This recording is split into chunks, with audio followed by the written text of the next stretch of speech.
I stop. Ice what? Whoa, whoa, baby, poke it out, poke it out, poke it out. What's up, everybody? Welcome back to the channel. Now, before we get into this video, I would like to go ahead and wish the people that are living in or around Louisiana well. Pretty much anybody that's in the South. I hope you guys are all doing okay. It's horrible that you guys have to go through a multitude of natural disasters, including hurricanes, not limited to hurricanes, tornadoes, and all that stuff back to back to back.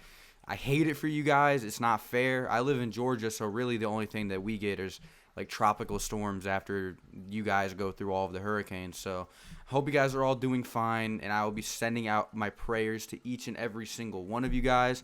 It sucks. I hope everybody's, recovering well. I hope that nobody's going through anything super serious.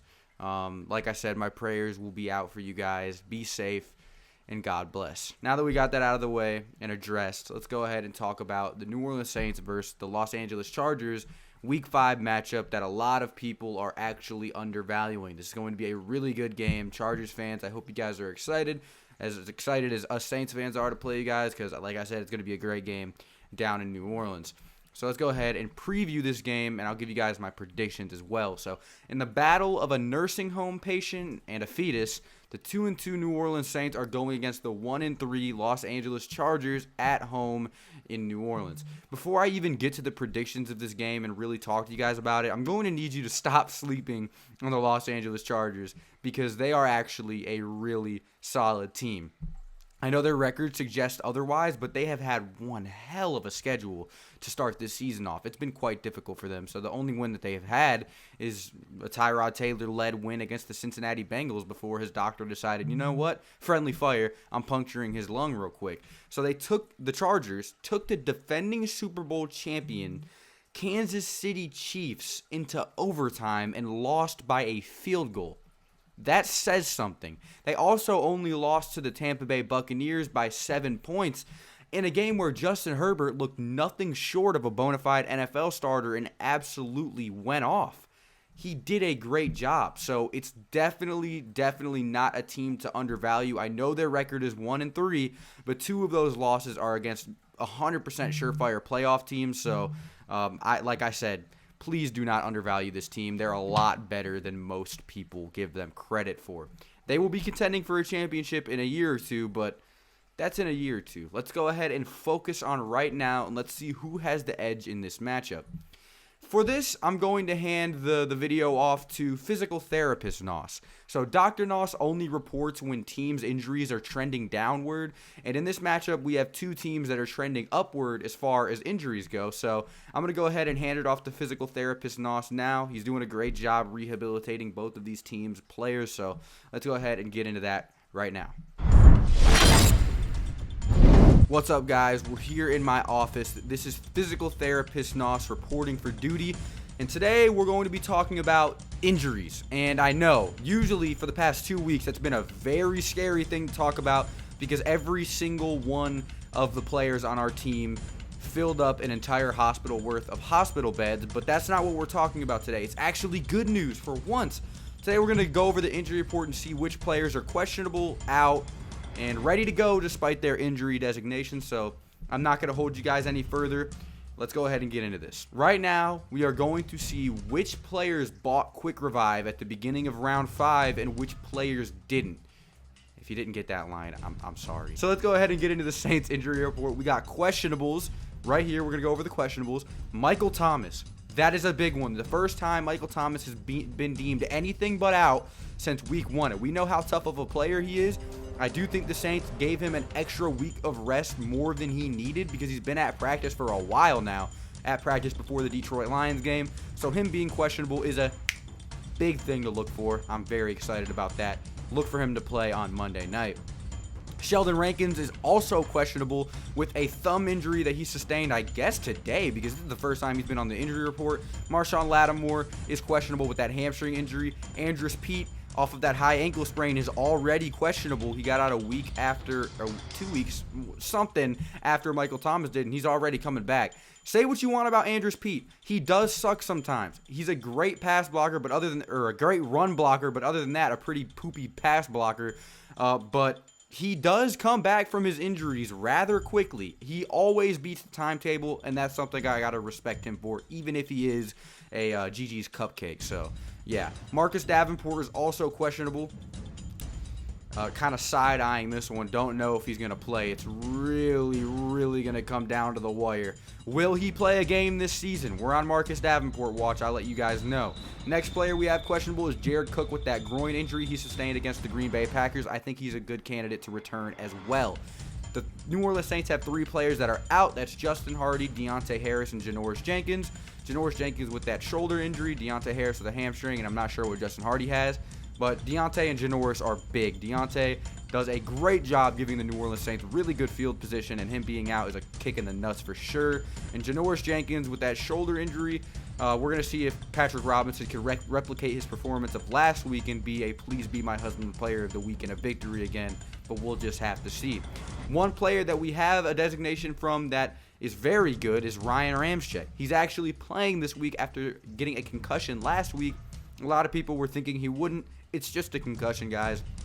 He's a big dude. He'll be just fine. Kudos to Ryan Ramscheck for being ready to play.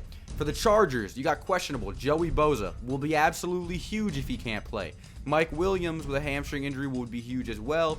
And then that's it. That's all their questionable players. They've healed up very nicely. They do have 4 out players, however, though. Brian Beluga Whale is not playing. Trey Turner is not playing, another offensive lineman. Tyrod Taylor is not playing again at the hands of his doctor. Lost an entire starting job at the hands of his doctor. And Austin Eckler, which is a big deal. Both the Chargers and the New Orleans Saints are getting very, very, very much so healthier. They're doing a great job at coming back from these injuries. The Chargers have made a larger leap, in my opinion, but the Saints are following right behind them. Hopefully, a lot of these Saints players that are questionable will suit up on Monday night. So I'm going to go ahead and pass this off to Normal Nos now. Thank you guys for your time. All right, thank you, physical therapist Nos. I appreciate the brief updates on the injuries. A lot of them, but there's a lot of good statuses that are coming out this week. So let's go ahead and get back to the predictions. The New Orleans Saints are actually favored to win this game by 7.5 points, and I disagree. I think it'll be a bit closer. I do think the Saints secondary, wow, that was a lisp and a half. I do think the Saints secondary, there you go, will have a problem against a young gun Justin Herbert. We have a history of getting absolutely defiled by young quarterbacks, Kyle Allen, because he can absolutely sling the deep ball. He had 290 passing yards, 3 passing touchdowns, 1 interception, but a 137.9 quarterback rating against Tampa Bay's really good secondary. That's a scary stat line. The Saints secondary, as of right now, is a good chunk worse than Tampa Bay's, so he is primed. He could have a big breakout game here. Keenan Allen and Mike Williams, a deadly duo. But I just think that the absence of Austin Eckler takes too much away from this offense for the Chargers to win this game.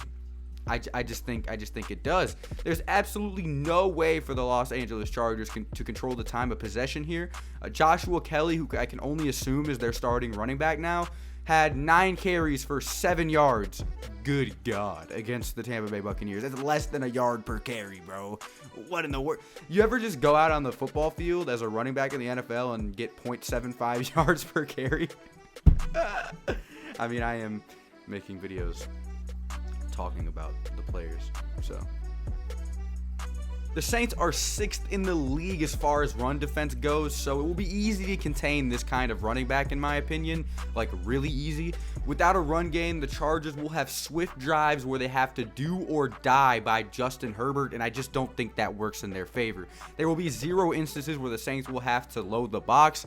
Knowing that puts multiple more, like that takes away a lot and puts a lot of men back into coverage that wouldn't be in coverage if we were playing somebody like the Panthers who had Christian McCaffrey. So there will be more men in coverage, making Justin Herbert's day a tad bit harder than it would be if he had Austin Eckler. I think that the Saints will control the time of possession with Alvin Kamara and Latavius Murray yet again this week, replicating what they did last week. And with the possible return of Michael Thomas and Jared Cook, I just think this is too much for the Los Angeles Chargers to handle, but I do think they will come very close. Because of all of that, I say the Saints win, but I say they win 34-31. I think the defense has another shit-the-bed performance against a really, really powerful armed quarterback. It's going to be hard to contain a dude like this, in my opinion. But the New Orleans Saints love to do this thing where they suck for 4 weeks on the defensive side of the ball, then magically come out and are a top 10 defense. The Saints are top 6 in rush yardage allowed, top 6 in total yardage allowed, top 13 in pass yards allowed. So they're doing a great job in those 3 categories, but we're 25th in points allowed because of the fact that we have 2.5 football fields worth of pass interference penalties on defense. We can cut those out of this game. It will be a blowout IMO. Thank you guys so much for watching. I appreciate you stopping by. Leave your predictions for this game down in the comment section below because I'm very interested to see what you guys have to say. And I'll see you boys in the next one. Adios. Zero gravity falling. Like I'm jumping on a trampoline.